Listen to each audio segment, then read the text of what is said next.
So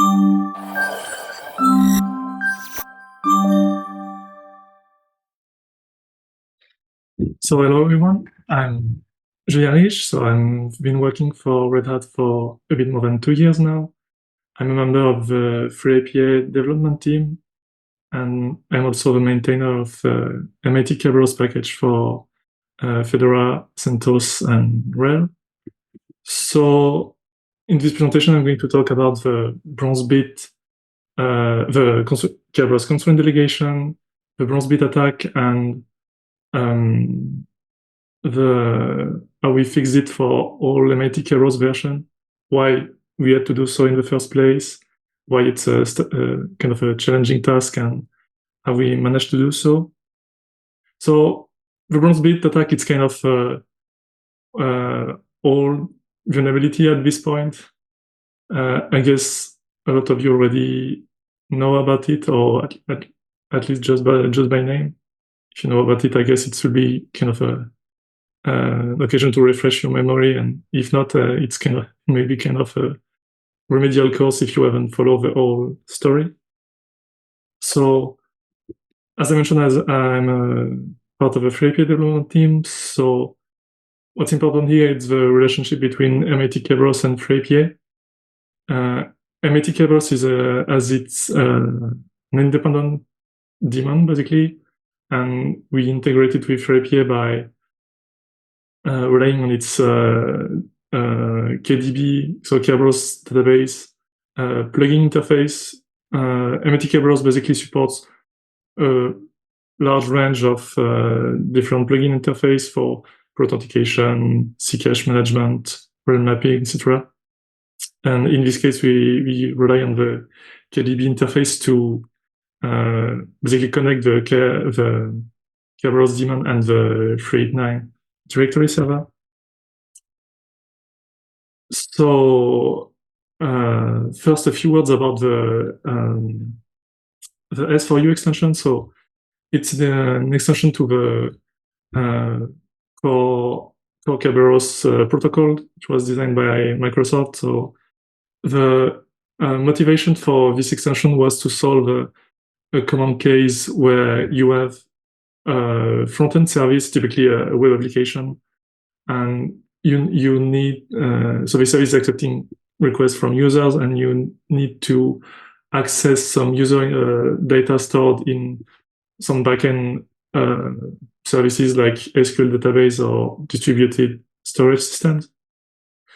But since this kind of backend service, they have an ACL system to restrict the access to user data, you cannot rely on the application credential alone to access this user data. You need to impersonate the user itself to access this data.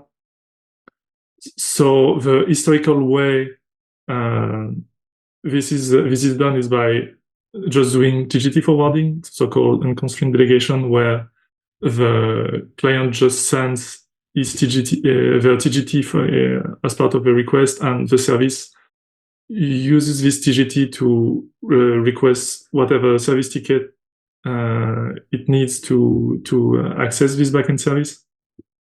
Of course, it creates some obvious security issues because the user just delegate all the permission to the service, so it's really lacking some granularity.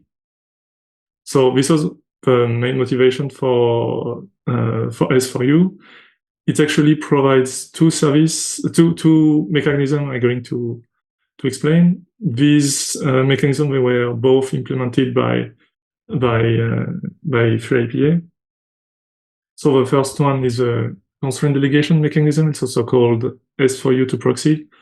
The idea here is just to basically have a proxy service. So it's the front-end service I described earlier, which is allowed to impersonate a user to authenticate against a target service as this user. So to do so, some delegation rules have to be configured in the identity management system.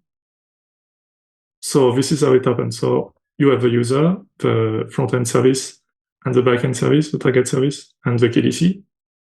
first, the user is going to send the request to the proxy service, authenticating using service ticket they obtain initially from the KDC. So the proxy service is going to use this ticket as part of an S4U2 proxy request. This request includes both the TGT of the proxy service and the ticket that was provided by the user. In this context, this ticket is called an evidence ticket. The KDC is going to do something, so check the value of a forwardable flag in the evidence ticket. It has to be set to 1, and is going to the KDC is going to check the delegation rules for the proxy service to ensure there is a rule allowing to impersonate user to the target service.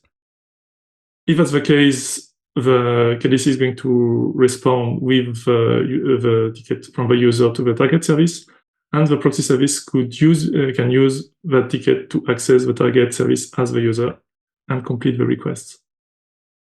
So if you use to the S4U2 proxy extension, you might be bothered by something at this point, is that the wording I use is not really aligned with what you have in the S4U2 proxy extension specification, because in that documentation, the target service is actually called proxy. So it's a bit confusing. That's actually why it's called S4U2 proxy, because it's allowing a service to impersonate a user to the proxy service. So just something to keep in mind in case you're looking at the S4U2 proxy specification.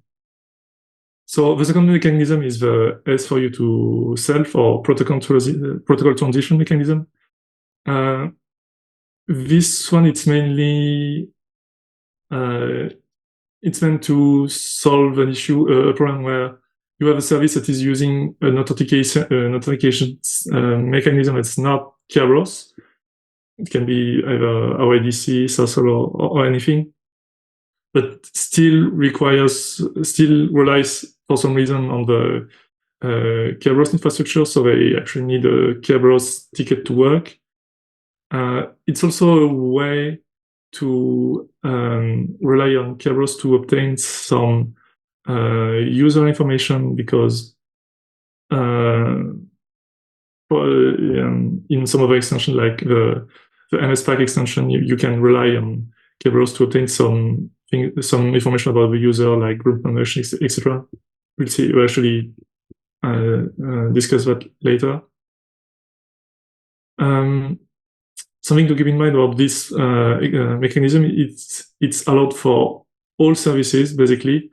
Any service can request, any service with a valid TGT can request user tickets using S4U2 self. But there's a difference. So it is how it happens. So we still have this front-end service, the proxy service, that sends an S4U2 self request to the KDC using its TGT. Based on this request, the KDC will check the value of an attribute called S4U2 to auth as delegate. This is the name that's used in MIT Kerberos. In Active Directory, it's called trusted to auth for delegation. So based on the value of this attribute, it will set or not set the forwardable flag. So if it's unset, it will be 0. If it's true, it will be 1, and responds with this ticket. This is in reality, it's a bit more complicated, because it doesn't just depend on this to as delegate attribute. It's the forwardable flag will also be true. We set to 1 if to as delegate is false, if there are no delegation rules set for the requesting service. except in MIT Kerberos version prior to 1.20, where there was a mistake in the initial implementation. So this is still accurate for RHEL 8, where we still use Kerberos 1.18. So this was the S4U extension, and now I'm going to explain what's the bronze bit vulnerability, which rely on the consent delegation mechanism.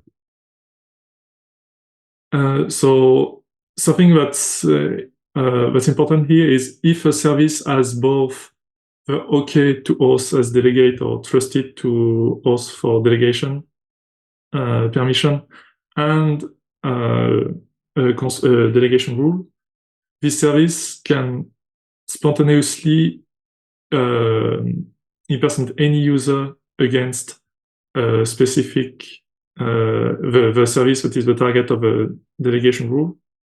So that's a important privilege, so that's a situation that is usually discouraged to configure. But there was an issue in the initial design of the S4U extension, and this is what the bronze bit exploit is about. So let's imagine we have our proxy service that has been compromised. So what an attacker can do is run an S4U request. So let's suppose this attacker wants to authenticate to the target service as a user. So what they can do for that is to send an S4U to self request to the KDC. In this case, this service does not have the OK to auth as delegate permission. So the KDC will respond with a forwardable flag not set on the response ticket. But there's an issue. That's where the issue lies, because here this part of the ticket is called the encrypted part, which is encrypted with the proxy key itself, which the attacker has access to, since it's stored usually in a key tab in the proxy service. So they can use that key to decrypt the encrypted part and then do any modification they want. So typically in this case, they want to set the forwardable flag to 1. So they will be then able to use this modified evidence ticket in an S4U to proxy request. They can send to the KDC. Then the KDC will check for the forwardable flag, that is 1. The KDC has no way to detect that there has been a modification of this flag. And if the delegation rule to the target service exists, then the request is accepted. The KDC responds with a service ticket for user to the target service. And then the attacker can access the target service as the user. And here, even if the OK to auth as delegate attributes was not set for the proxy service, the attacker was still able to impersonate the user without any intervention of the user at all. So that's what the bronze bit vulnerability is about. There are plenty of reproducers for Active Directory nowadays for this vulnerability. We haven't, as you can say, we took some time to actually look at it for FreeIPA. This is mainly because even if we implemented this mechanism, it wasn't really advertised at all on the FreeIPA side. The main use case was actually for the FreeIPA HTTP API, which relies on consent delegation to run LDAP requests. That's really what it was used for. So in this case, this attack doesn't have really any impact because both services are running on the FreeIPA servers already. So if an attacker already took control of one of these servers, they already have access to both these services anyway, so it doesn't really represent a useful attack method at this point. But over the last month, we started to advertise this mechanism more, and we started to see user actually using it. So we have been trying to investigate this vulnerability, but we were struggling to actually reproduce them because none of the reproducers available for Active Directory that were actually working for pre-IPA. Actually, they were missing two important pieces. The first one is this PAS4U X509 user ASN1 sequence. It's used for the S4U to self requests, but there was an older version of this sequence which is called PA for user, I think, which is enough to complete S4U to self request against Active Directory, but it was not. It was relying on RC4, which is not supported on RHEL 8 and 9 by default. And also it was lacking support. They were lacking support for IES HMake SHA-2 encryption types, which is the default encryption type used by FreeIPA. So that's something we implemented as part of the in-packet Python library, which has a reproducer for the bronze bit attack. There's a pull request currently open. The maintainers are still discussing the possibility to merge it, since they mainly focus on AD. But we try to convince them it's important to include support for these new encryption types, especially since now we know that there are plans on the Microsoft side to implement the RFC 8009 encryption types. There has been a blog post from Steve Cypress last year, which was making this intention quite explicit. So the proper way this vulnerability should be fixed is by implementing the ticket signature. So it's an addition that was made to the S4U extension specification. The name signature may be a bit confusing here because usually when we refer to signature, it's related to asymmetric cryptography. In this case, in the case of Kerberos, we use symmetric keys. The name that is used in the RFC is key checksum. These are actually the same thing. So if you use to RFC vocabulary, just be aware this is referring to the same thing. So this was implemented by both AD and MIT Kerberos, but in MIT Kerberos 1.20, the 1.20 version is important.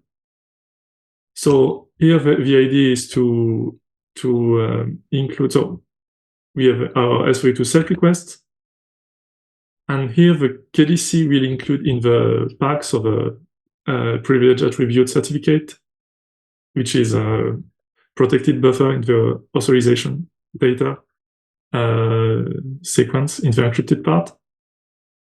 So it will include a ticket signature, which is a signature of the whole encrypted part minus the pack itself. So it will send this ticket to the proxy service.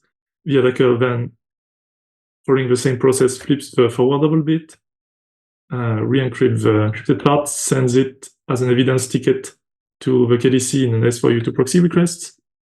And what the KDC will do then is to recompute the signature for the encrypted part and compare it to the ticket signature, and this will allow the KDC to detect the modification of a forwardable flag, and then we reject the request.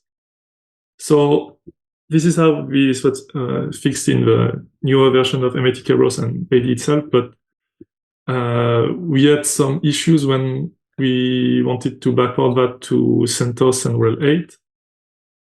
The reason for that was that as I mentioned, for RHEL 8, we are using MIT Kerberos version 1.18, which is no longer maintained upstream. It handles back in a different way because in 1.20, the generation of ticket signatures and basically all the signatures stored in the pack are now generated on by the KDC itself. Basically, in the interface, there's a way to send a list of buffers to the KDC, and then the KDC takes care of encoding it and generating the different signatures it contains. But on older version, it doesn't do so. So everything is done on the IPA KDB module, and the issue is we could not just backport this new way of handling the pack because there are ABI compatibility constraints within major RHEL versions. So basically, we were stuck with the API as it was in the 1.18 version. So this is the signature of the callback function we use for generating the pack. And the issue here is there is just no access to the encrypted part of the ticket. So the part the ticket signature is computed based off. So this was basically not an option.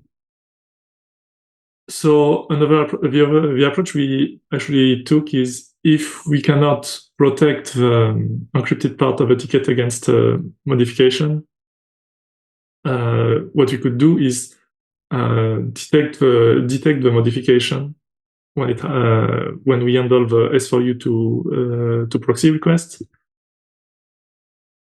So to do so, we relied on the pack, which contains some additional authorization information, especially a list of SIDs. So SIDs are unique identifier, but they are a set of well-known ones, especially these two SIDs. The S181 ID, it basically set whenever a user completed pre-authentication like the normal way, using PKInit or password pre-authentication, any of this method. But in case the ticket is generated based on as part of an S4U2 self request, then it's not that SID that is set, it's the 182, so service asserted identity. So this is actually something that can be used to know if a service ticket was generated based on an S4U2 self request. So this is how we use it. So we come back to the initial S4U2 self request. So here the forwardable bit is not going to be set because, as before, the OK2OS as delegate attribute is not set. So the attacker flips the forwardable bit, sends the ticket to the KDC as an S4U2 proxy request, and then the KDC will. So what the KDC will do is check the forwardable flag, look at the SID that is stored in the pack, in the logon info, and compare it with the value of the OK2OS as delegate attribute. And in this case, it's obvious that it's an asserted identity which does not match the value of the OK2OS as delegate, so the request should be rejected.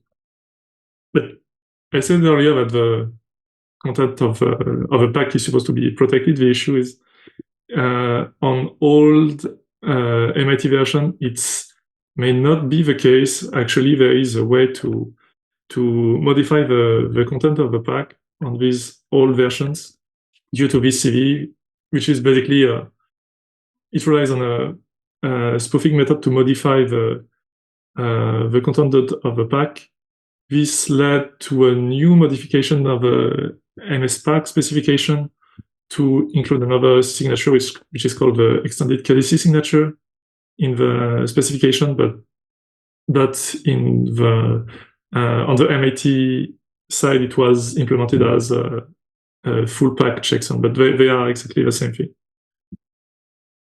So this is something we had to backport to MIT Kerberos 1.18. This is what it does. So here, when we generate the response from S4U to self request, it includes a signature of the all content of the pack. So this is the extended KDC signature. The attacker flips the forwardable bit, sends the S4U to proxy request with a modified evidence ticket. And then before completing this process I showed before, it will check the content of the pack and compare it with the value of the extended KDC signature. So we can be sure that it was not modified by the attacker also. And then confirm that the value of a forwardable flag is legitimate. And if it's not, rejecting the request. So this is how we fix this issue on RHEL 8. So we had to both backport the support of extended KDC signature, which was essential, as I explained. And we released this bronze bit detection mechanism at the beginning of the year. So it has some limitations because, of course, it works only if the target service is on the same realm as the proxy service, because it when processing the constant delegation request, it has to check the value of the OK2 as delegate flag. But this is not really an issue because currently ID does not support cross-realm delegation. It supports it, but only when used with resource-based constraint delegation, which is a bit different from normal constraint delegation. And we don't support the RBCD on RHEL 8 at this point, so it was not really a requirement. So I think this is a good example of the typical issues we tend to face when we want to support changes in the protocol level on long-term support distribution. So I hope it was like it can give you an idea of how this looks like on the maintainer side. And it was also an occasion to talk about the SOU extension, which is I think is a good example of the gradual shift of Kerberos from the purely authentication oriented protocol it was at the beginning to both authentication and authorization with the introduction of the S4U to self mechanism and the pack, which we tend to rely more and more on lately. So I gathered all the reference I could for this presentation. There are quite a lot. So yeah, feel free to have a look. And if there are any comments or questions, they are welcome.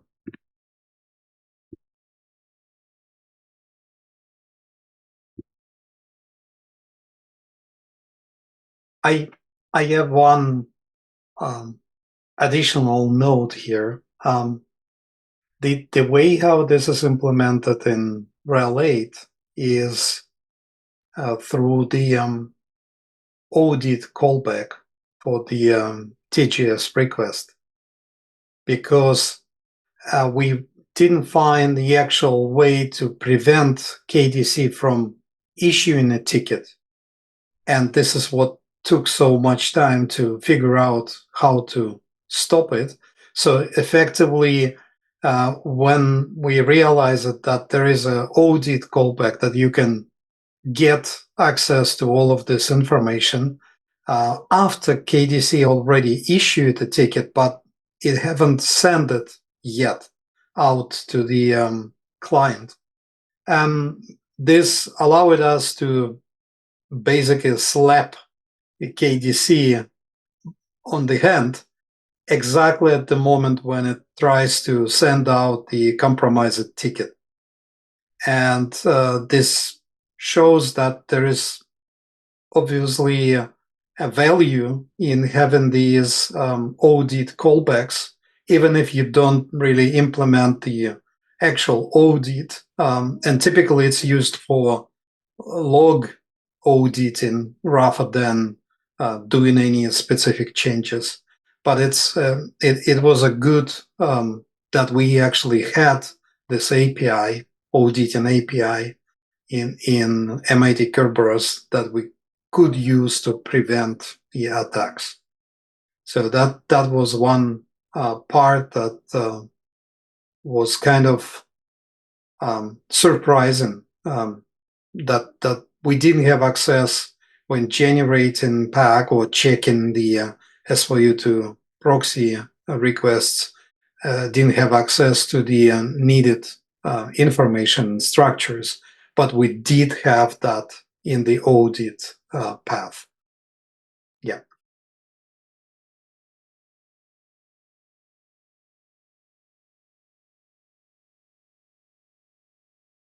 And yeah, at this point it becomes kind of historical case, because with MIT 120 or above, we have access to the proper API and do this check right away.